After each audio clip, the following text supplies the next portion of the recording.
এফৰ আসাম আৰু এই অসম বিকাশৰ দিশত কিমান আগুৱাইছে এই অসমত বৰ্তমান সময়ত চাহ শ্ৰমিকক কেনেদৰে গুৰুত্ব প্ৰদান কৰা হৈছে আদিবাসীসকলক কেনেদৰে গুৰুত্ব প্ৰদান কৰা হৈছে কেনেদৰে অসমে উন্নয়নৰ ধাৰা অব্যাহত ৰাখিছে এই সকলোবোৰ কথা ক'লে মুখ্যমন্ত্ৰী ডক্টৰ হিমন্ত বিশ্ব শৰ্মাই আজি আমাৰ ৰাজ্যখনৰ বাবে আৰু বিটিচিৰ বাবে এটা আনন্দৰ দিন পোন প্ৰথমে মই বড়ো সমাজৰ মহান সমাজ সংস্কাৰক শ্ৰী কালীচৰণ ব্ৰহ্ম আৰু বড়ো জাতিৰ অগ্ৰজ নেতা বডুফা উপেন্দ্ৰনাথ ব্ৰহ্মৰ প্ৰতি মই মোৰ শ্ৰদ্ধাঞ্জলি নিবেদন কৰিছোঁ আজিৰ দিনটোত আমাৰ ৰাজ্যখনত প্ৰধানমন্ত্ৰী ডাঙৰীয়াই বহুবোৰ নতুন আঁচনিৰ শুভ উদ্বোধন কৰিব ইয়াৰ ভিতৰত অসমমালা আঁচনিৰ জৰিয়তে ৩,২৫৮ কোটি টকা ব্যয়েৰে প্ৰায় ৭০টা পথৰ উন্নয়নৰ কাম আজিৰে পৰা আৰম্ভ হ'ব মই অত্যন্ত আনন্দিত যে এই অসমমালাৰ পথসমূহৰ ভিতৰত কেইবাটাও পথ আমাৰ বিটিচি অঞ্চলত অন্তৰ্ভুক্ত হৈ আছে বিটিচি প্ৰধান হাগ্ৰামা মহিলাৰী ডাঙৰীয়াৰ অনুৰোধত অসমমালাৰ কেইবাটাও ৰাস্তা আমি বড়োলেণ্ডত কৰিবলৈ সিদ্ধান্ত গ্ৰহণ কৰিছোঁ আৰু আজি তাৰে আমি শুভাৰম্ভ কৰিম ইয়াৰ উপৰিও আমাৰ বড়োলেণ্ডত আজিৰ দিনটোতে ১১০০ কোটি টকা ব্যয় কৰি ৪খন উৰণ সেতু আৰু 2খন নতুন দলঙৰ নিৰ্মাণৰ কামো হাতত লোৱা হ'ব এই উৰণ সেতু 4খনৰ এখন ডিকে ৰোডৰ গোসাইগাঁও চাৰিআলিত নিৰ্মাণ কৰাৰ লগতে আন 3খন জুৱাওলাও দৈমালু পথৰ বালিজান তিনিআলি দেৱৰগাঁও জংচন আৰু তিতাগুৰিত নিৰ্মাণ কৰা হ'ব আজি বিটিচিবাসীৰ বাবে আৰু এক আনন্দৰ দিন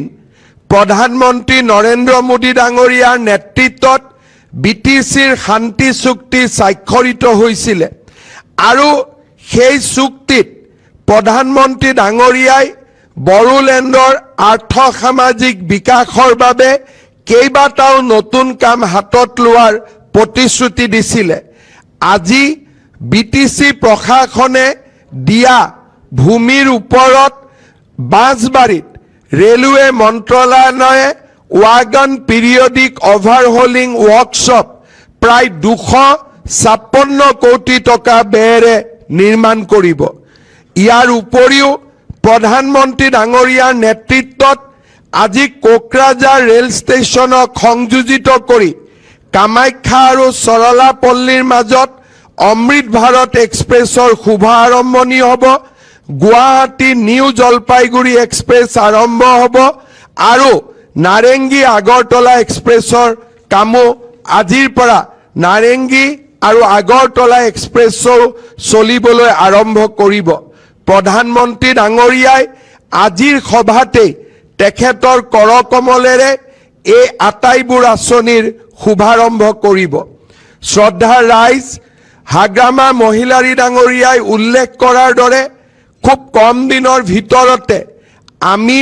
ভূটান আৰু কোকৰাঝাৰক সংযোজিত কৰি নতুন ৰেলৱে লাইন গেলেফু আৰু কোকৰাঝাৰ ৰেলৱে লাইনৰ নিৰ্মাণৰ বাবেও আমি কাম হাতত লৈছোঁ শ্ৰদ্ধাৰ ৰাইজ আপোনালোকে দেখা পাইছে যে যোৱা 5টা বছৰত বড়োলেণ্ডৰ বিকাশ আৰু বড়োলেণ্ডৰ প্ৰগতিয়ে এটা সমগ্ৰ বড়োলেণ্ডক শান্তি আৰু সম্প্ৰীতিৰ এক নতুন অভিকেন্দ্ৰলৈ ৰূপান্তৰ কৰিছে প্ৰধানমন্ত্ৰী ডাঙৰীয়াই বড়োলেণ্ডত তেখেতে নিজে কেইবাবাৰো আহি বড়োলেণ্ডৰ বিকাশৰ বাবে সুদূৰ প্ৰসাৰী আঁচনিসমূহৰ কাম হাতত লৈছে মই আপোনালোকক নিশ্চিতভাৱে ক'ব পাৰোঁ যে হাগ্ৰামা মহিলাৰী ডাঙৰীয়া আৰু আমি যুটীয়াভাৱে প্ৰচেষ্টা কৰিম যাতে বড়োলেণ্ডলৈ আৰু উন্নতি আহিব পাৰে আৰু আমি আৰু আগুৱাই যাব পাৰোঁ। শেষত এটা কথা মই নিশ্চয় ক'ব লাগিব, আপোনালোকে জানে যে কেইদিনমান আগতে প্ৰধানমন্ত্ৰী ডাঙৰীয়া গুৱাহাটীলৈ আহিছিল আৰু বড়ো সমাজৰ সংস্কৃতিক প্ৰতিনিধিত্ব কৰা বাগৰুম্বা নৃত্য তেখেতে নিজে গুৱাহাটীত বহি চাইছিলে আৰু পৰৱৰ্তী সময়ত এই বাগৰুম্বা নৃত্যক সমগ্ৰ বিশ্বতে বহুলভাৱে প্ৰচাৰ কৰিবলৈ তেখেতে তেখেতৰ সামাজিক মাধ্যমৰ জৰিয়তে কেইবাটাও বাগৰুম্বাৰ দৃশ্য বিশ্ববাসীৰ সন্মুখত লৈ যাবলৈ প্ৰচেষ্টা কৰিছিলে। আপোনালোকে জানি অত্যন্ত আনন্দিত হ'ব যে প্ৰধানমন্ত্ৰী ডাঙৰীয়াৰ ছ'চিয়েল মিডিয়াৰ জৰিয়তে বাগৰুম্বা নৃত্য 1.5 কোটি মানুহতকৈও বেছি সমগ্ৰ বিশ্বতে মানুহে এই বাগৰুম্বা নৃত্যক দৰ্শন কৰিছিলে বা চাবলৈ সক্ষম হৈছিলে। ইয়াৰ আগতে ভাৰতৰ কোনো প্ৰধানমন্ত্ৰীয়ে বাগৰুম্বা নৃত্যক ইমান সন্মান জনোৱা আমাৰ সমসাময়িক ইতিহাসত আমি কেতিয়াও দেখা নাছিলোঁ। বড়ো জাতিৰ প্ৰতি তেখেতৰ থকা অসীম শ্ৰদ্ধাৰ বাবে নতুন দিল্লীত বডুফা উপেন্দ্ৰনাথ ব্ৰহ্মৰ প্ৰতিমূৰ্তি নিৰ্মাণ কৰিছে আৰু নতুন দিল্লীত তেখেতে বডুফা উপেন্দ্ৰনাথ ব্ৰহ্মৰ নামত ৰাস্তা পৰ্যন্ত উৎসৰ্গা কৰিছে। মই প্ৰধানমন্ত্ৰী ডাঙৰীয়াক বড়োলেণ্ডবাসী আৰু অসমবাসী ৰাইজৰ হৈ আকৌ এবাৰ ধন্যবাদ জনাইছোঁ আৰু মই আপোনালোকক প্ৰতিশ্ৰুতি দিছোঁ যে